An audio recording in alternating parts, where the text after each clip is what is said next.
Welcome to this Tutor to You Sociology topic video looking at functionalist theories of crime and deviance, focusing on the work of Emile Durkheim. As one of the founding fathers of sociology, Emile Durkheim developed theories to explain how society functioned and how it evolved through different stages. He suggested that society went through a process of organic change, gradual social changes that advanced society for the better.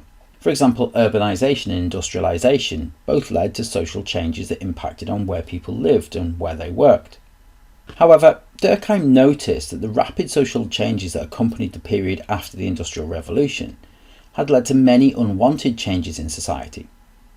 As society lost the function of organic solidarity and shifted towards more mechanical or engineered solidarity through institutions such as education, Durkheim suggested that the experiences of modern society had impacted on social cohesion, with undesirable effects of mass urbanisation such as poverty, mental illness and crime, leading society towards a state of anomie, a drift away from the norms and values of society. However, Durkheim suggested that the criminality and deviance that accompanied these social changes was actually a normal part of a healthy and functioning society. He suggested that crime was inevitable in modern society, and that a certain level of crime was actually desirable for society.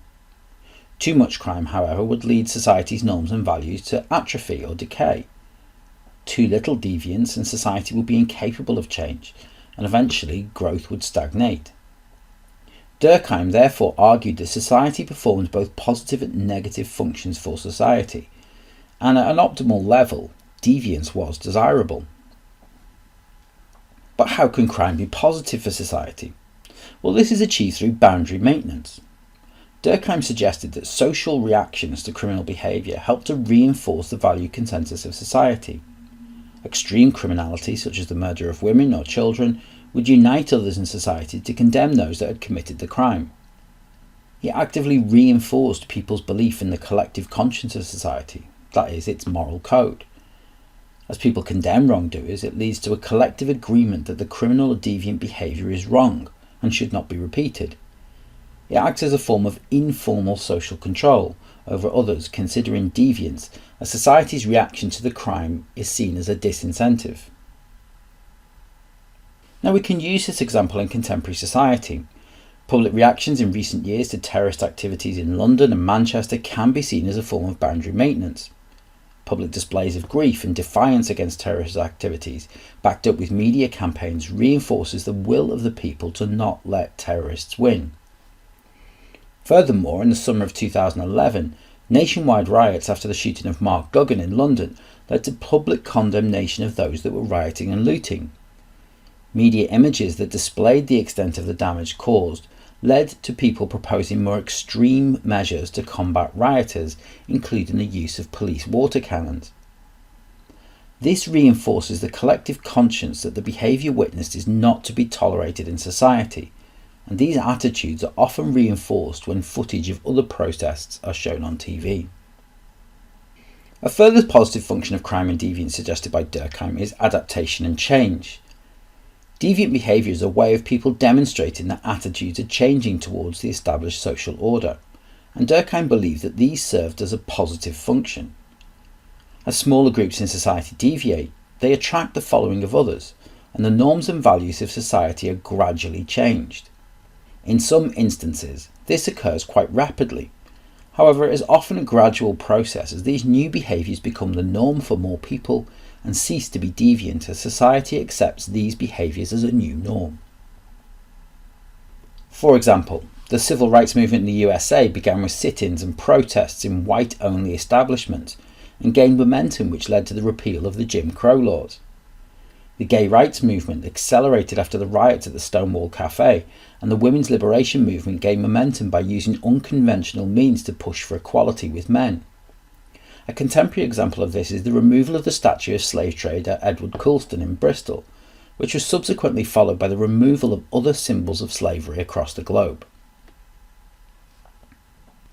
Other functions of crime suggested by Durkheim included the idea that crime acted as a safety valve for society, that mass demonstrations are a warning sign that society is drifting towards anomie, whilst others, such as Polsky and Davis, have suggested that some forms of deviance, such as prostitution and pornography, can act as a form of social release for society, relieving tensions that otherwise would be channeled into criminal activities.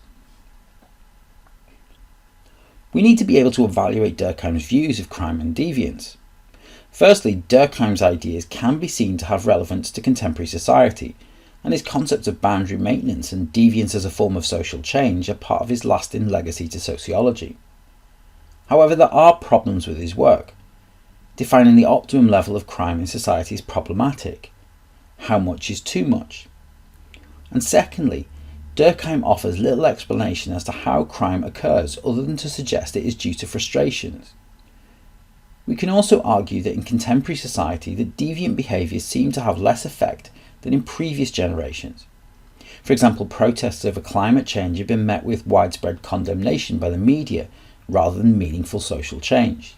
Similarly, Black Lives Matter protests in the USA have not always been met with social change, but rather by attempts to nullify and sensationalise issues.